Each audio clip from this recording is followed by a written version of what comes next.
आखिर 2016 तक लोन सस्ते क्यों नहीं हुए? आखिर मोदी जी की सरकार आने तक ये लोन सस्ते क्यों नहीं हुए? दोस्तों, आरबीआई के रेपो रेट को बार बार कम करने पर भी ये लोन का रेट ऑफ इंटरेस्ट कम क्यों नहीं हुआ?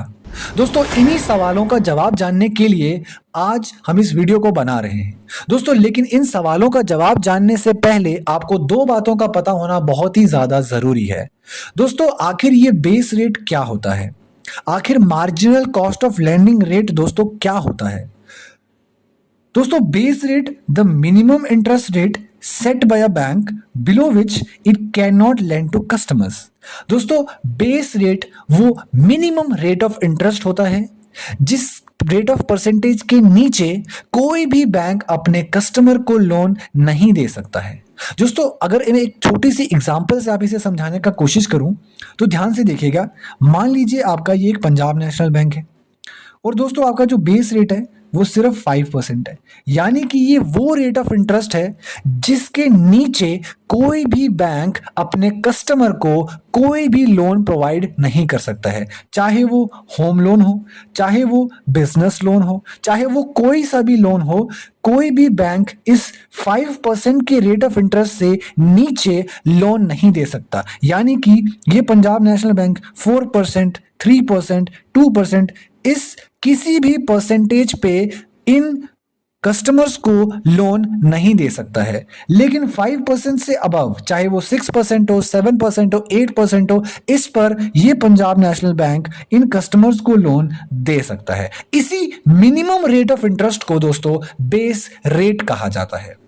अब हम जानते हैं कुछ दो इंपॉर्टेंट सी बातें जो बेस रेट के बारे में पता होना जरूरी है। दोस्तों, बेस रेट कौन डिसाइड करता है? दोस्तों, ये बैंक डिसाइड करता है। बैंक खुद डिसाइड करता है कि आखिर बेस रेट कितना होगा। अब हम जानते हैं दोस्तों कि बैंक इस बेस रेट को आखिर कैलकुलेट कैसे करता है। दोस्तों, जो भी ओल्ड डिपॉजिट बैंक के पास होता है, यानी कि जो भी पुरानी धनराशि बैंक के पास होती है, प्लस जो भी न्यू डिपॉजिट बैंक के पास होता है, या प्लस जो भी आरबीआई से बोरो किया हुआ, उधार लिया हुआ पैसा बैंक के पास होता है, उस सभी को एक साथ जोड़ दीजिए, प्लस कीजिए एंड उसे डिवाइड कर दीजिए टोटल कितना फंड बैंक के पास है। दोस्तों, इसी से बैंक कैलकुलेट करता है कि आखिर वो बेस रेट कितना रखेगा। दोस्तों, और भी दो बातें जानना जरूरी है कि आखिर बैंक के अंदर जो भी मनी आप डिपॉजिट करते हो, बैंक के अंदर जो भी मनी आप डिपॉजिट करते हो, दोस्तों ये डिपॉजिट मनी के ऊपर जो आपको ब्याज बैंक अपनी तरफ से देता है, क्या ये ब्याज का जो रेट ऑफ इंटरेस्ट होता है, जो दर होता है, क्या वो बैंक खुद डिसाइड करता है? जी हाँ दोस्तों, वो भी बैंक खुद ही डिसाइड करता है। साथ ही साथ दोस्तों, जो भी लोन लेते वक्त आप जो भी मनी बैंक से लेते हैं और उसी लोन को रिटर्न करते वक्त आप जो भी ब्याज, जो भी इंटरेस्ट उन्हें पे करते हैं, उस इंटरेस्ट का जो परसेंटेज होता है, यानी कि वो जो रेट ऑफ इंटरेस्ट होता है, वो भी बैंक खुद ही डिसाइड करता है। जी हाँ दोस्तों, वो भी बैंक खुद ही डिसाइड करता है। और दोस्तों, सबसे इंपॉर्टेंट बात यह है कि ये बेस रेट इंट्रोड्यूस किया गया था 2010 के अंदर।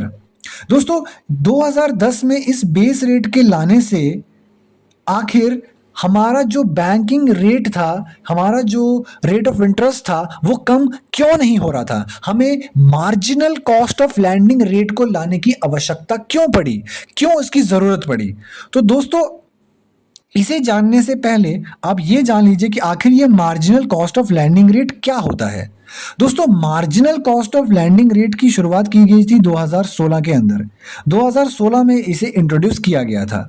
दोस्तों, marginal cost of landing rate को जानने से पहले आप इतना समझ लीजिए कि marginal cost of landing rate को कैलकुलेट करते वक्त इसके अंदर सिर्फ और सिर्फ जो न्यू फंड, यानी कि जो न्यू डिपॉजिट बैंक के पास होता है, सिर्फ उसी को इंक्लूड किया जाता है। जैसे कि आपने बेस रेट में देखा कि हम उसमें old deposit plus new deposit plus RBI से हमने कितना अमाउंट ऑफ मनी बोरो किया है डिवाइडेड बाय टोटल फंड करते थे और उससे हम अपना बेस रेट कैलकुलेट करते थे। लेकिन इसे यानी कि MCLR marginal cost of landing rate को कैलकुलेट करते वक्त सिर्फ और सिर्फ न्यू फंड या न्यू डिपॉजिट को इंक्लूड किया जाता है, प्लस उसमें आरबीआई से कितना उन्होंने बोरो किया है and divided by total fund जो होता है वो इसमें कैलकुलेट किया जाता है। ठीक है दोस्तों, अब हम जानने वाले हैं कि आखिर इस MCLR की जरूरत क्यों पड़ी और इस MCLR आने से कैसे आपके जो बैंक के रेट ऑफ इंटरेस्ट थे लोन पर या आपके लोन सस्ते हो गए। दोस्तों ध्यान से समझिएगा कि बेस रेट के अंदर जब आरबीआई रेपो रेट को कम कर देता था, रेपो रेट यानी कि वो रेट ऑफ इंटरेस्ट जिस पर आरबीआई खुद बैंक्स को अपनी तरफ से लोन देता है। ठीक है दोस्तों, उस रेट ऑफ इंटरेस्ट को रेपो रेट कहा जाता है।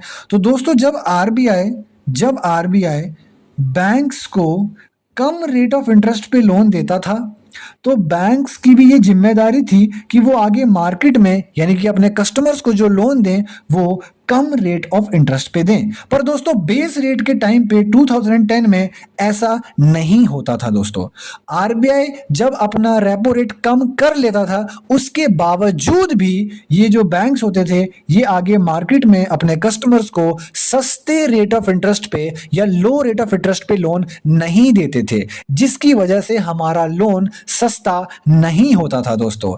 लेकिन marginal cost of landing rate जो कि 2016 में लाया गया दोस्तों, उसके अंदर एक कंडीशन रखी गई कि जब भी आरबीआई रेपो रेट को यानी कि कम करेगा या फिर बढ़ाएगा तो बैंक्स को कस्टमर्स को लोन देते वक्त उतना ही रेट ऑफ इंटरेस्ट कम करना होगा या फिर ज्यादा करना होगा। अगर आरबीआई रेपो रेट को इंक्रीज कर देगा तो बैंक भी लोन देते वक्त अपने रेट ऑफ इंटरेस्ट को इंक्रीज कर देंगे। अगर आरबीआई रेपो रेट को कम कर देगा तो बैंक्स को भी अपने रेट ऑफ इंटरेस्ट को कम कर देना होगा। दोस्तों ये थी मोदी जी की देन। ये मोदी जी की सरकार के बाद ही ये marginal cost of landing rate को इंट्रोड्यूस किया गया था, जिसके अंदर ये कंडीशन रखी गई, ये सिचुएशन रखी गई कि जब भी आरबीआई रेपो रेट को कम करेगा तो बैंक्स की रिस्पॉन्सिबिलिटी होगी कि वो भी जब अपने कस्टमर्स को लोन देंगे तो उन्हें भी उस रेट ऑफ इंटरेस्ट को कम करना होगा। जी हाँ दोस्तों, अगर मैं आपको एक सिंपल और एक बहुत ही शानदार टेबल के माध्यम से समझाने की कोशिश करूं तो ध्यान दीजिएगा, कंपेयर लोन इंटरेस्ट रेट्स। दोस्तों अगर हम 2010 की बात करते हैं तो उस समय बेस रेट सिस्टम हुआ करता था और देखिए जब आप होम लोन लेते थे तो आपको 9.5% से 11.5% तक आपको जो रेट ऑफ इंटरेस्ट था वो लगाया जाता था। लेकिन आज के समय में 2016 के बाद की अगर हम बात करेंगे तो 8.3% से 9.5% कर दिया गया है। पर्सनल लोन की अगर हम बात करेंगे तो 13 से लेकर 18% है, लेकिन आज 11% से 16% के बीच में है। एजुकेशनल लोन 11 से 13% है, लेकिन आज 9.5% से 11% है। अगर हम micro small and medium enterprises या बिजनेस लोन्स की बात करेंगे तो 12% से 15% है, लेकिन आज 9% से 12% है। तो दोस्तों ये डिफरेंस है कि आपका बेस रेट से कैसे बेहतर है marginal cost of landing rate.